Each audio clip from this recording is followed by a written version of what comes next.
राहुल गांधी देश के बड़े नेता हैं और जब कुछ बोलते हैं तो उस बात को लोग सुनते भी हैं, गंभीरता से भी लेते हैं और भाई लेना भी चाहिए। देश में अपोजिशन का एक बड़ा लीडर जब कुछ कहता है तो उस बात को सुनना भी चाहिए, उस बात का मतलब भी होता है। और जब इतना बड़ा नेता कुछ कहता है तो देश में जनता उस बात को सोचती समझती और कई सारे लोग उसी हिसाब से अपना काम भी करते हैं, आचरण भी करते हैं।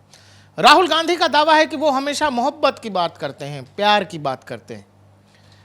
राहुल गांधी कितना सच कहते हैं, कितना झूठ कहते हैं, ये आप तय करिए, ये हम आपके विवेक पर छोड़ रहे हैं। लेकिन राहुल गांधी ने आज नीट पर एक प्रेस कॉन्फ्रेंस की थी और उसमें जो कुछ राहुल गांधी ने प्रधानमंत्री मोदी के लिए कहा है वो आपको सुनना चाहिए और फिर उनके बारे में ये भी सोचना चाहिए कि राहुल गांधी प्यार, मोहब्बत और इन सब को लेकर कितने सीरियस हैं। और जब भी लोगों को ये लगने लगता है कि राहुल गांधी अब वाकई में सीरियस हो गए हैं, एक बड़े नेता हो गए हैं, तब राहुल गांधी आते हैं और कुछ ऐसा कर जाते हैं कि सारी कहानी जीरो से शुरू हो जाती है। राहुल ने क्या कहा प्रधानमंत्री के लिए हम आपको सुनवा देते हैं और शब्दशः एक्सप्लेन भी करेंगे साथ के साथ कि इन बातों का मतलब क्या है। ये इतना नफरत कोई किसी के लिए कैसे रख सकता है अपने मन में, सुनिए। का डर, सरकार का डर। अब हुआ क्या, अब देश में कोई उनसे डरता ही नहीं है। मतलब एक तरीके से रिडिक्यूल करते हैं। जो पहले 56 इंच की छाती थी, अब नंबर तो नहीं दे सकता हूं, बट 30-32 हो गई है, राइट। तो अब पूरा जो ढांचा था, इतना बड़ा गुब्बारा था, वो इतना बड़ा हो गया।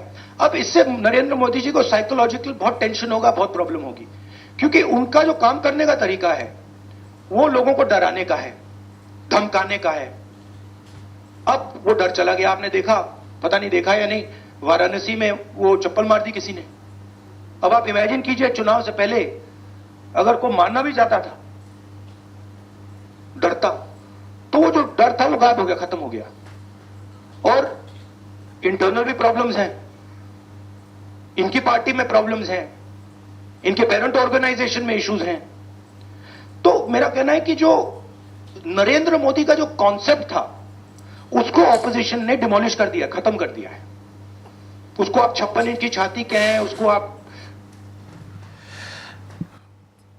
राहुल गांधी का प्रेस कॉन्फ्रेंस काफी लंबा था, लेकिन हम आपका ध्यान केवल प्रेस कॉन्फ्रेंस के उस एक हिस्से में रखना चाहते हैं जिसमें वो कहते हैं कि आपने देखा कि कैसे किसी ने चप्पल मार दिया।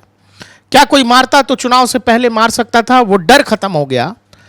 एक बार और सुनिए और फिर शब्दशः उसका हम लोग विश्लेषण करेंगे और समझेंगे कि राहुल गांधी जो जिस बात की कह रहे हैं कि नरेंद्र मोदी बहुत घबरा गए हैं और ये हो गए हैं और अब उनको सोच रहे हैं कि काफ़ी मेंटली ये प्रॉब्लम हो गई है नरेंद्र मोदी को। अब यही सवाल अगर राहुल गांधी से कोई पलट कर पूछ ले कि भाई आपके नेतृत्व में 3-3 चुनाव जो पॉलिटिकल पार्टी हार गई है, जो पॉलिटिकल पार्टी 44 से 54 और 54 से 99 होने पर इस तरह का घमंड है, ये एटीट्यूड है देश के प्रधानमंत्री के लिए, तो कल को अगर 200 पार हो गए तो फिर राहुल गांधी की भाषा और उनका तौर तरीका क्या होगा, ये समझने में मुश्किल नहीं है। राहुल गांधी ने प्रधानमंत्री को लेकर क्या कहा है एक बार और सुनिए और फिर समझते हैं कि इसकी क्या गंभीरता है। एक तरीके से रिडिक्यूल करते हैं। जो पहले 56 इंच की छाती थी, अब नंबर तो नहीं दे सकता हूं, बट 30-32 हो गई है, राइट। तो अब पूरा जो ढांचा था, इतना बड़ा गुब्बारा था, वो इतना बड़ा हो गया।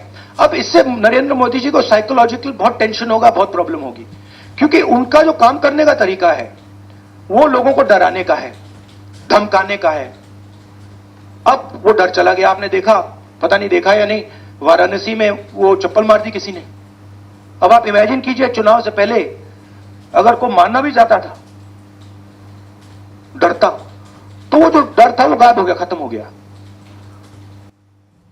ऐसा लगता है कि राहुल गांधी इस बात से बेहद खुश हैं कि किसी ने प्रधानमंत्री के काफिले में चप्पल चला दी।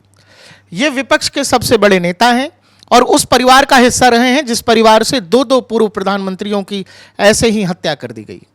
और राजीव गांधी तो एक बार श्रीलंका में थे तो उन पर वहाँ के किसी ऑफिसर ने राइफल के बट से उनको मारने की कोशिश की। तो राहुल गांधी का जो लॉजिक है इस देश के नेता होने के नाते, वो ऐसा ही है कि कोई तभी तक नहीं किसी को मार रहा है जब तक वो डर रहा है। अब सवाल है कि कोई राहुल गांधी और कांग्रेस पार्टी से पूछ दे कि राजीव गांधी पर वो जो राइफल का बट किसी ने चलाया, वो क्या डर की वजह से था या डर नहीं था, या जो कुछ इंदिरा गांधी या राजीव गांधी के साथ हुआ वो किस वजह से हुआ?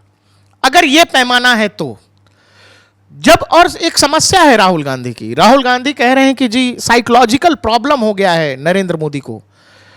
अब नरेंद्र मोदी को लगातार 10 साल सत्ता में रहते हुए तीसरी बार प्रधानमंत्री की शपथ लेने के बाद भी अगर साइकोलॉजिकल प्रॉब्लम हो रहा है तो राहुल गांधी को कोई प्रॉब्लम क्यों नहीं हो रहा है? क्योंकि लगातार इनके नेतृत्व में कांग्रेस लगातार 3 चुनाव हार चुकी है और अभी फिर से राहुल गांधी को अगले 5 साल ऑपोजिशन में ही बैठना है।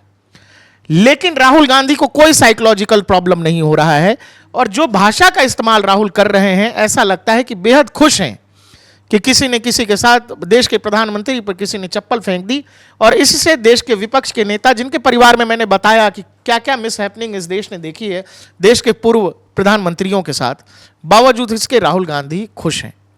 और राहुल गांधी जब कैमरे पे होते हैं तो हमेशा प्यार, मोहब्बत और जाने क्या क्या न्याय की बातें करते हैं, लेकिन राहुल बगैर सलाह के और बगैर किसी के पिन किए कैसी बातें करते हैं वो राहुल गांधी ने आज बता दिया।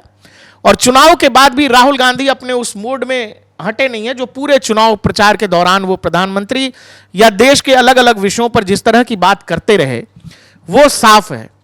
अब सवाल है कि जिस घर से मैंने आपसे बताया, जिस घर से 2 पूर्व प्रधानमंत्री मिसहैपनिंग में चले गए और उस घर में पला बढ़ा एक शख्स इस तरह की बात कर रहा है मीडिया में आकर, और आपको बता दूं कि जैसे ही ये प्रेस कॉन्फ्रेंस में बातचीत कही और ये बातचीत लगातार लोग इंटरनेट पर वायरल करने लगे कि भाई देश के प्रधानमंत्री के लिए, भाई आप लोग आपस में चुनावी राजनीति है तो लड़ाई तो होगी लेकिन वो चुनावी है। लेकिन आपकी ये भाषा देश के उन अराजक तत्वों को एक तरह से बल दे रहा है जो लोग चाहते हैं कि नरेंद्र मोदी इस देश की सत्ता में न रहें, या फिर जो लोग सांकेतिक रूप से नरेंद्र मोदी का पुतला दहन करते हैं और जाने किस किस तरह के नारे लगाते हैं। इसी देश में हमने देखा है कि नरेंद्र मोदी तेरी कब्र खुदेगी, इसी दिल्ली में लोगों ने नारे लगाए, और देश में अपोजिशन का एक लीडर इस तरह से आकर के कहता है। और जब राहुल गांधी को इस बात का एहसास, मुझे नहीं लगता कि राहुल गांधी को कुछ एहसास हुआ होगा, जैसा कि आपको पता होगा जब प्रियंका गांधी के कैंडिडेचर की घोषणा हुई तो वेणुगोपाल जी लौटते वक्त सीधे जाते हैं राहुल जी के कानों में, कहते हैं कि कुछ कहते हैं और अचानक फिर प्रियंका गांधी को राहुल गांधी गले लगा लेते हैं। तो राहुल गांधी बगैर किसी के बोले कुछ बोलते हैं और समझते हैं, ये बड़ा मुश्किल है समझ पाना। तो राहुल गांधी को कोई नेता गया होगा, उसने बताया होगा कि भाई ये जो फ्लो में आप बोल गए हैं ये नहीं बोलना चाहिए था, और तब जाके राहुल गांधी ने ट्विटर पर कहा कि मेरे प्रेस कॉन्फ्रेंस में 2-3 बातें मैं बोलना भूल गया कि मैं हिंसा का समर्थन नहीं करता और कांग्रेस पार्टी प्यार मोहब्बत और जाने जो भी उन्होंने कहा, वो ट्वीट हम आपको स्क्रीन पर दिखा रहे हैं। लेकिन आप समझिएगा कि इस देश की चुनावी राजनीति को राहुल गांधी या कांग्रेस पार्टी कहां तक लेकर जाना चाहती है। हमने इस देश में एक चुनावी राजनीति का हिस्सा वो भी देखा जहां नवीन पटनायक सालों से उड़ीसा के मुख्यमंत्री रहे, और जब बीजेपी वहां जीती तो शपथ ग्रहण समारोह में खुद नवीन पटनायक भी आए थे। और हमने इसी देश में यह भी देखा जब लगातार तीसरी बार प्रधानमंत्री मोदी चुनकर आए तो देश के तमाम ओपोजिशन के बड़े लीडर्स ने उस शपथ ग्रहण में जाना ही ठीक नहीं समझा। राहुल गांधी के बयान के साथ आपको हम छोड़े जाते हैं। आप हमें कमेंट सेक्शन में बता दीजिएगा कि राहुल गांधी इस बयान से आखिर चाहते क्या हैं, उनकी क्या इच्छा है प्रधानमंत्री को लेकर।